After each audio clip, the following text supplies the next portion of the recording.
வணக்கம் மக்களே. Welcome to Siddhant ஜென்சி டேக். இன்னைக்கு நம்ம பேச போற டாபிக் ரொம்ப சீரியஸானது. என்னதுன்னா, பில்லியனியர்ஸ் வந்து நம்ம சொசைட்டிக்கு குட்டா இல்ல பேடா அப்படின்றது தான்.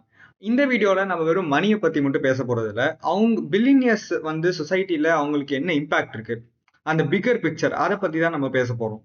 ஸோ ஏன் பில்லியனியர்ஸ் குட் அப்படின்னு நம்ம ஃபர்ஸ்ட் பார்க்கலாம். First and foremost thing, job creation. Billionaires அவங்களோட கம்பெனிஸால மில்லியன்ஸ் ஆஃப் பீப்புளுக்கு ஜாப் கிரியேட் ஆகுது. அது மட்டும் இல்லாமல் இன்டிரெக்டா மில்லியன்ஸ் ஆஃப் ஃபேமிலிஸ் இதில் பெனிஃபிட் ஆகுறாங்க. அதே மாதிரி பிஸ்னஸ் க்ரோத் வந்து நிறைய ஃபேமிலிஸ்க்கு வந்து ஹெல்ப் பண்ணுது.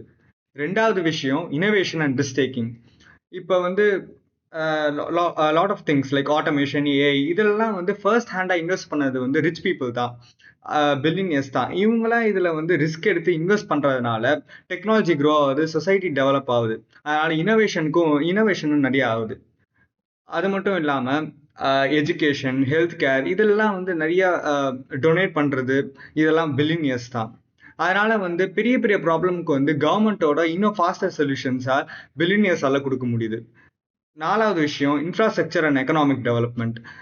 இன்ஃப்ராஸ்ட்ரக்சர் டெவலப்மெண்ட் லைக் ஒரு கம்பெனி வந்து ஒரு ஃபாரின் கம்பெனியோ இல்லை லைக் நம்ம டொமஸ்டிக் கம்பெனியோ, ஒரு பெரிய கம்பெனி வந்தால் அதுக்கு ரோட்ஸ் போடுவாங்க, லாஜிஸ்டிக்ஸ் வளரும். அதனால வந்து ஒரு கம்பெனி இருக்குன்னா அது கிட்ட இருக்க லாஜிஸ்டிக்ஸும் சரி இன்ஃப்ராஸ்ட்ரக்சரும் சரி நிறைய க்ரோத் ஆகும். அது மட்டும் இல்லாமல் நம்மளோட கண்ட்ரியோட குளோபல் இமேஜும் பில்லியனியர்ஸ் மேலே தான் டிபெண்ட்டாக இருக்குது. ஏன்னா ஃபார் அன் எக்ஸாம்பிள், பெரிய பெரிய இந்தியன் பில்லியனியர்ஸ் வந்து போயிட்டு குளோபல் லெவலில் கம்பீட் பண்ணும்போது அது இந்தியாவோட இமேஜையும் தாக்கும். இப்போ வந்து அதே சமயம் வந்து பில்லியனியர்ஸ் வந்து ஏன் வந்து லைக் சில டைம் வந்து கர்ஸாக இருக்கலாம் சொசைட்டிக்கு அப்படின்றத பார்க்கலாம். ஃபர்ஸ்ட் விஷயம், வெல்த் இன்இக்வாலிட்டி. ஒரு ஆளுக்கிட்ட தௌசண்ட்ஸ் ஆஃப் க்ரோஸ் இருக்கும், இன்னும் ஆளுக்கிட்ட வந்து லைக் பேசிக் ஃபெசிலிட்டிஸ் இருக்கு, வாங்கிறதுக்கு கூட வந்து காசு இருக்காது. ஸோ இங்கே ரிச் புவர் கேப் வந்து இன்க்ரீஸ் ஆகிட்டே இருக்கு. ரெண்டாவது, பொலிட்டிக்கல் அண்ட் மீடியா இன்ஃப்ளூயன்ஸ். பணம் உங்களுக்கு அதிகமாக உங்களுக்கு பாலிடிக்ஸ்லேயும் சரி மீடியாலையும் சரி இன்ஃப்ளூயன்ஸ் அதிகமாகும். அதனால ஒரு ஃப்ரீ அண்ட் ஃபேர் டெமோக்ரஸிக்கு வந்து பெரிய ரிஸ்காக இருக்கும். தேர்ட் விஷயம் என்னன்னா வந்து ஒரு பில்லியனியர் இல்லை ஒரு சாதாரண ஒரு கம்பெனி வந்து ப்ராஃபிட்டை நோக்கி மட்டும் போயிட்டு இருக்கும்போது லேபர் எக்ஸ்ப்ளாய்டேஷன் அதிகமாகும். ஸோ இதனால வந்து ஸ்மால் பிஸ்னஸஸ் அஃபெக்ட் ஆகும். அது மட்டும் இல்லாமல் ஒரு மோனோபோலி வந்துடும்.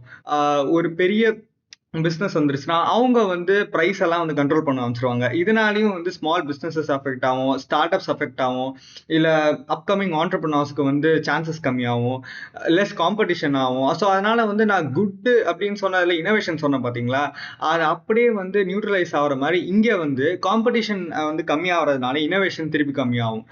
என்விரான்மெண்டல் டேமேஜ், இது வந்து ஒரு பெரிய விஷயம். அதே மாதிரி எப்போ வந்து அவங்க ப்ராஃபிட்னு போகிறாங்களோ, ஒழுங்காக வந்து டிஸ்சார்ஜ் பண்ணும்போது வேஸ்ட்டை வந்து ஒரு ஒழுங்கான ஃபெசிலிட்டியில் இல்லாமல் சும்மா ரிவரில் தூக்கி போடுறது, இதனால மில்லியன்ஸ் ஆஃப் புவர் பீப்புளுக்கு வந்து ப்ராப்பர் வாட்டர் சப்ளை கிடைக்க மாட்டேங்குது.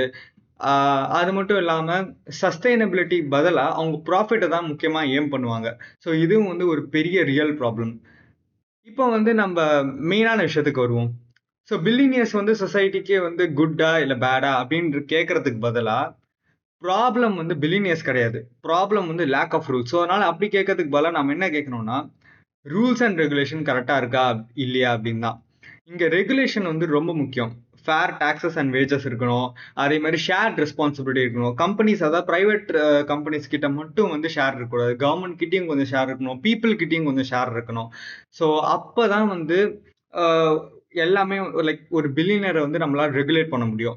ஸோ கன்க்ளூட் பண்ணோன்னா, பில்லியனியர்ஸ் குட்டா இல்லை பேடா அப்படின்றது வந்து ஒரு just it's not a black and white question.